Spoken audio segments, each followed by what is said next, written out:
All right, welcome to my mid-semester take-home Q&A. So starting question one.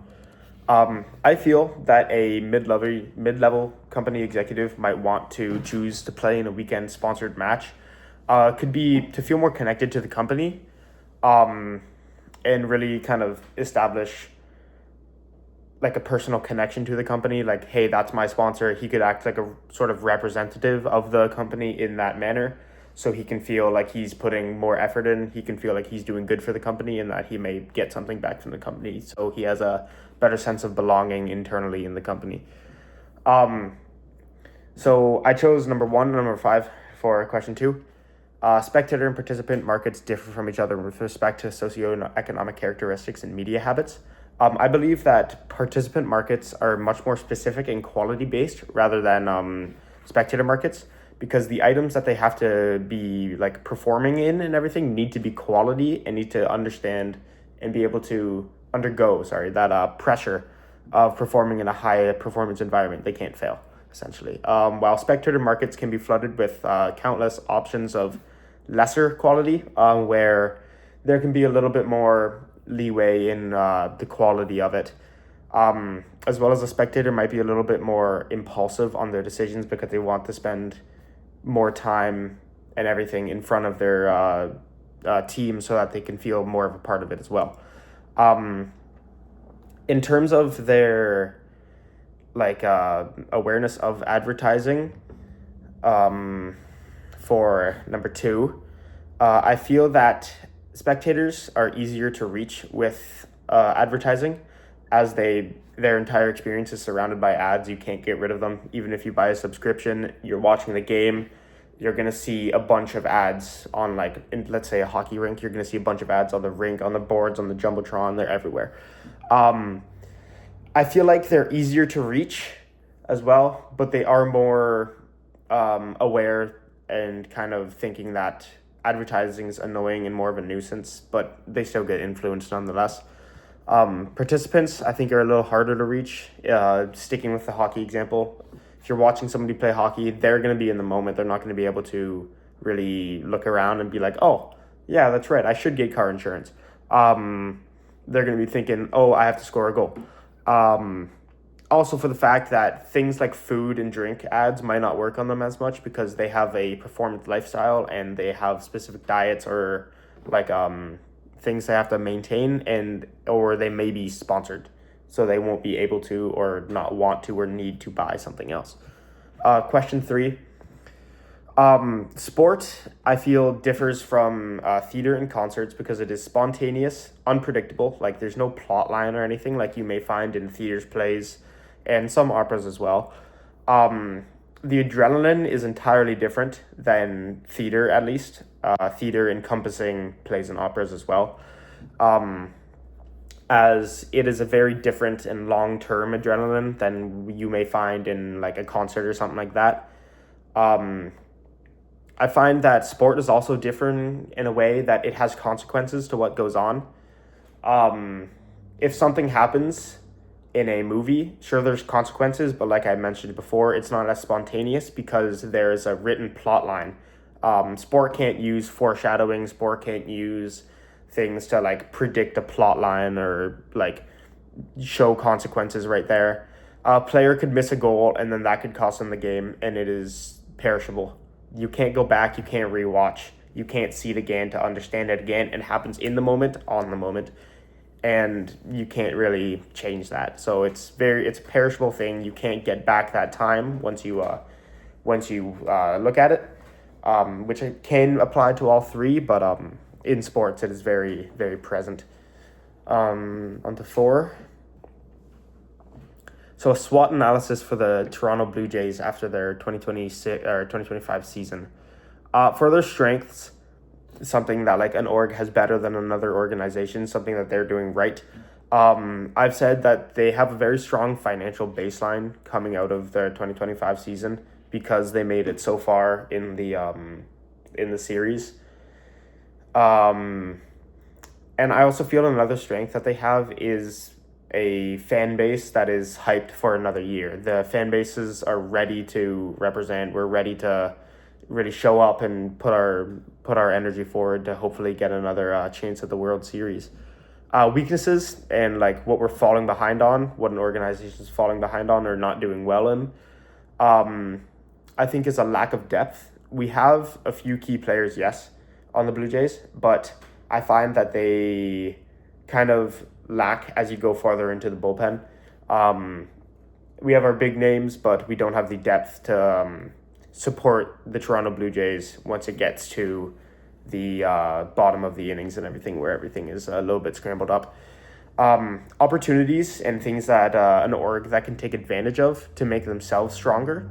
I think that they have an opportunity to make many more fans stick around this year because of the success of last year, coming out of their previous few seasons where they really have been not a great performing team, and then they've spun that around and made the World Series match. I mean, almost won the World Series.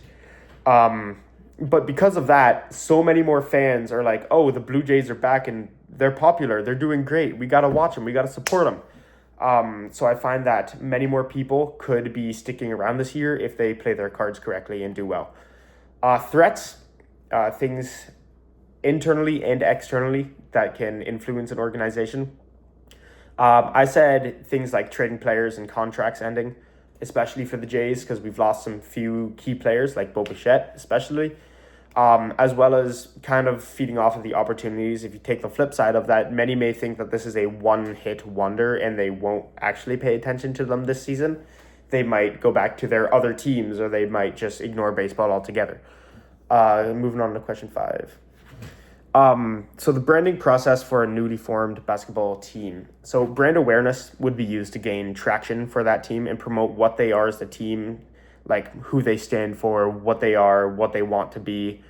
This could be done through like social media and advertising, of course. They want to make excitement around the fact that a new NBA team is coming. Like that's not something you see every day. Like reference Cadillac F1. First time there's a 11th team on the grid for a long time. Brand image is what they want the fans to think of them when they are looking at their game or looking at their logo. They want their fans to think, oh yeah, this team is great. They do all this for their team or for their players. They do all this. They have all these benefits. They're so cool. They want that positive brand image so that they can establish what their team really stands for and where, like, what positionality they would be taking in the sport. Like, are they going to be controversial in the fact that they're going to promote some new things that NBA might not have, like, focused on yet, like some human rights issues or anything like that. Into brand equity. So this is very much like the value that your team is going to bring to the NBA, like name brand stuff versus no name brand stuff, Amazon Basics versus like Spalding basketballs. You're going to want Spalding because it's professional and it is mainstream. So you really want the quality of your team to be front and center because you want to bring value to your city. You want to bring value to your league. You want to bring value and a large reputation with you. And loyalty is, of course, the degree to which fans are loyal to your team, really. And this can be done not relatively easily, but fairly easily with reward systems and giveaways as promotional goods to entice fans to keep coming back, like even large rewards like seasons tickets, things like that. Question 6. So I believe that sport has moved past the pink and shrink concept. I feel like it's less gender-based in their marketing and more unisex. They're catering towards the fan as an individual and not the gender, because really clothes don't have gender. They have kept the pink options, which I think is good for some people, but they've introduced more female fit clothes and garments instead of just shrinking it, like taking a men's t-shirt and shrinking it. They're actually contouring it so that it will fit women better. I think ways that they can improve is the number of options. It feels like the women's section is still much smaller than the men's section, as well as the stock. The stock in the women's section appears to be lacking, because whenever I've gone personally to an event, I've noticed that the women's section has sold out much faster than the men's section. Furthermore, why do we need 2 different sections? If we just make unisex clothes, it can apply to everybody. I feel like that's a great way to adapt with the changing markets. All right, question 7.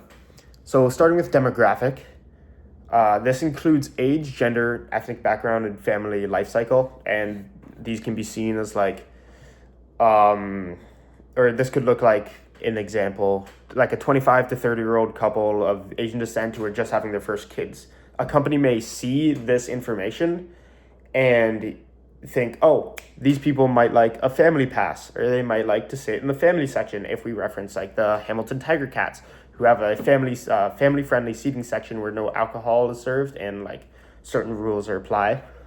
Geographic, this is where they're located. Let's say they're located in London, UK, in the European region. That's a fairly like specific like target for them to hit, and they can understand that, okay, let's see if these people are actually going to be willing to make the drive to our area. Are they within our grasp, really? Psychographic entails the lifestyle and preferences. Like for someone like me, I live an active lifestyle. I prefer to do water sports. That's my interest.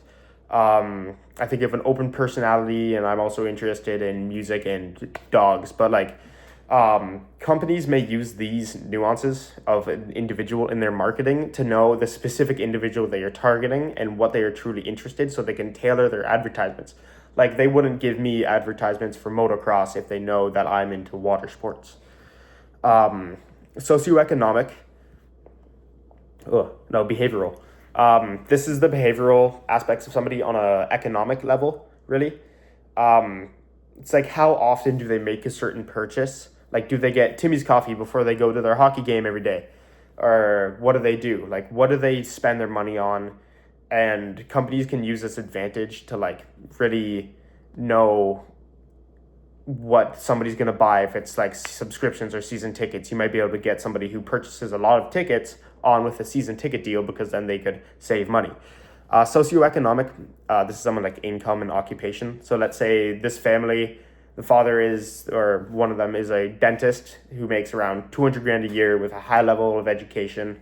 And that person is going to be a flag for an organization of, okay, this person might be able to spend a little bit more money on something rather than somebody more down the line. And the benefits, like this is what the consumer needs. Real world example of this I could think of is Adidas's One Shoe program, in which you can buy only one shoe for people who amputated, so that they don't have to spend twice the amount of money on 2 pairs of shoes when they'll just throw one out. The diversion of everyday life factor may be able to, this is question 8, may be able to increase attendance at some games, because if these games are in a stressful time of the year, fans might be wanting to go to them more because they want to relieve stress. So they can think, hey, let's go to the game, let's offload, let's have a little bit of fun. And this could increase attendance at games that would normally not be desired if they can schedule them at times of year where stress may be at a peak or stress may be rising. And Q9, the bonus questions. My favorite part of this class so far, I'm going to have to say, is being able to really dive into the marketing concepts that I've learned in like high school and throughout university so far, and then really apply them to a sports context and really take them to a new level. And also Olan shoes every day. Always checking those out. Very nice, very nice. My least favorite part of the class, the slides are very bright. I found it's more of a personal gripe. But the slides are very bright and can cause some headaches after a long lecture. And I think another one could be that learning that Olan is a Dodgers fan. So yes, that is my assignment, and concluding off now.